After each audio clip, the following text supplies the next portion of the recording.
Welcome to Faith and Freedom. For the next few minutes, we hope to inform, inspire, and encourage you as we discuss the legal victories and challenges to your fundamental freedoms and religious liberties. Faith and Freedom comes to you from Liberty Counsel, a civil liberties education and legal defense organization. Join us now as Matt Staver, the President and General Counsel of Liberty Counsel, explains the latest legal issues all across this country in the courtrooms of America. Liberty Counsel is winning the battle for your constitutional freedoms.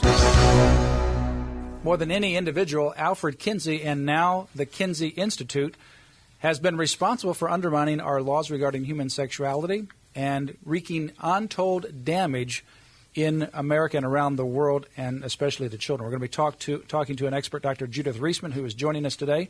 I'm Matt Staver, founder and chairman of Liberty Counsel, dean of Liberty University School of Law, and Matt Barber is joining us as well, vice president of Liberty Counsel Action and associate dean for the law school. Matt, we had Dr. Reisman yesterday, and just to summarize, Dr. Alfred Kinsey came out with a book in 1948 regarding human sexuality in the male, 1953 regarding human sexuality in the female. Shocking what you said, about 83%, he says, of women who were pregnant were having abortions. No problem. In the 40s and 50s, when abortion was criminal. Yeah. Right, yes. And that women, he interviewed over 4,000 women. 4,441 regarding rape, and none of them seem to have a big problem with it. No problem. Nobody was injured by that. No. Well, Doctor, go ahead. I'm sorry. I guess the question as we move into this a little bit further, these statistics, we're going to get to their fraudulent nature, are so outrageous. They're so shocking. They were like the atom bomb dropping. They called it the K-bomb. Yeah. They called it the K-bomb. Why is it that these stats were not seriously questioned by researchers? Well, they were, actually. There were some top-notch researchers. Abraham Maslow is much better known than Kinsey. And at a more prestigious institution. Maslow's hierarchy of needs. Yeah, right. Not that I agree with Maslow's hierarchy of needs, but certainly he was, a much more prestigious, recognized psychologist. And Kinsey, after all, was a gall wasp guy. He was a zoologist whose specialty was the little gall wasp, right?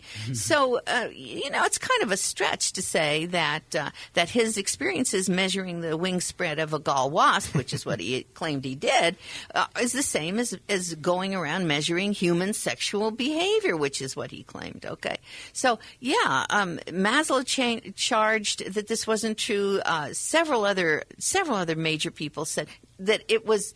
They didn't call it not true. They said it didn't add up. It wasn't correct, all right? But he had a lot of funding behind him, didn't he? Oh, he did. And he had the Rockefeller Foundation funding him. He had complete control over the mass media. You had a blitzkrieg in this country. And remember, we've got a lot of vulnerable people that have just come back from World War II. Not just the soldiers overseas, but those of us, I'm old enough to remember, who were home and who had lived through World War II. It traumatized the nation.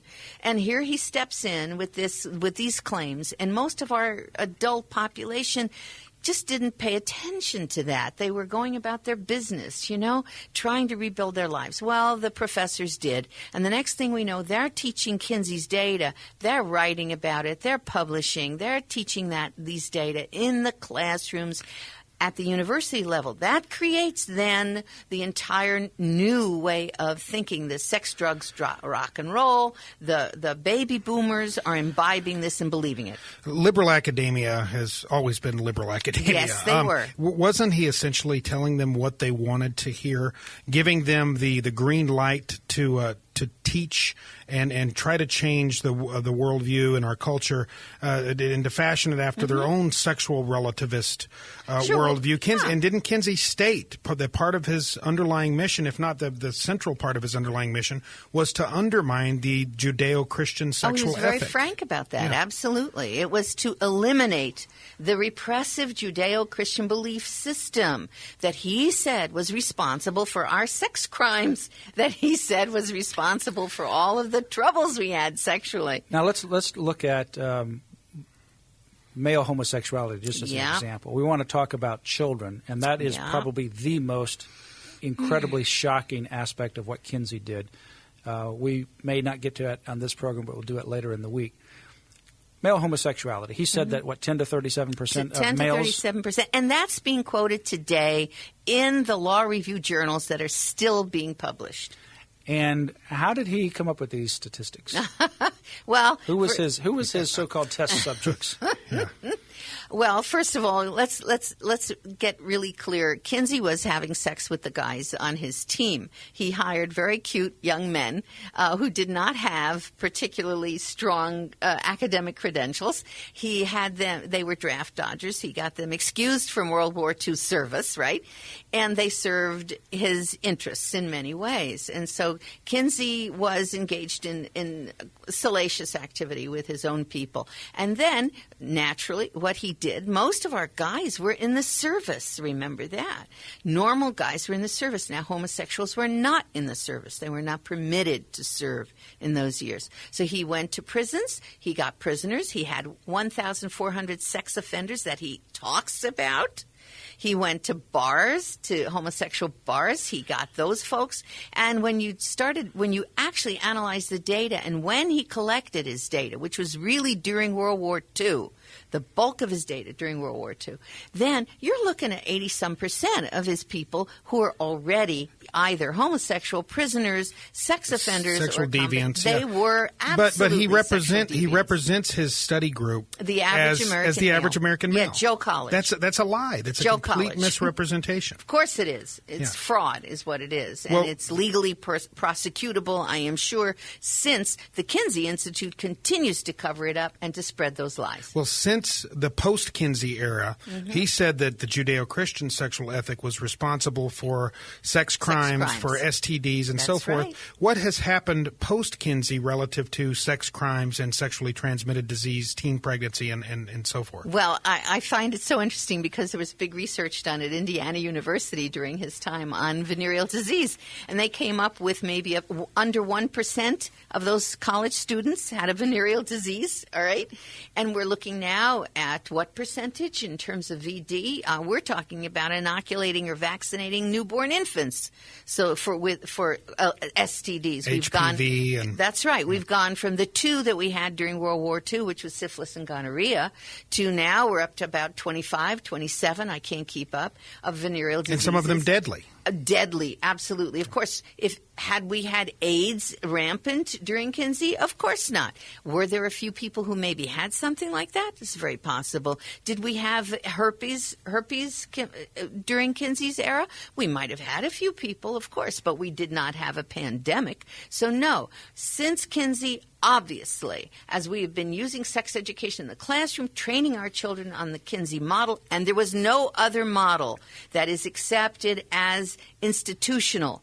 Only the Kinsey model in the universities. Now Kinsey in the high past schools. has received, at least through Indiana University, where the institute is established, federal funding. Yes, absolutely. And also there's an institute in San Francisco that has received federal funding. Yeah, well, we haven't been able to track the San Francisco federal monies as yet. It's something I really would like to get help with because that takes a lot of digging. But the Institute, the Advanced Study of Human Sexuality in San Francisco, is a Kinsey-based institute. It was being led by Wardell Pomeroy, Kinsey's co-author, as the dean for many, many years. And they have trained the sex education experts that have funneled out across the country. And all of this sex education that we now see in schools and all the Planned Parenthood mentality really dates back to Kinsey. There was no Kinsey field. laid the groundwork, and then in 1953, when he came out with the human sexuality in the female, Hugh Hefner even calls himself the pamphleteer of the sexual revolution. So it was Kinsey and Hefner with Playboy magazine. Absolutely. Absolutely. And Hefner, I have to say, was a virgin in college, like most guys were in those years. And he said Kinsey revolutionized him, and he would be his pamphleteer. It's shocking material. We're going to talk tomorrow and the next day about Table 34 and some of the things regarding children. And Dr. Reisman is an author of a number of books, Kinsey, Crimes and Consequences, which Matt Barber uses in his Sexual Behavior in the Law class at Liberty University School of Law, and also the newest book, Sexual Sabotage. Yes.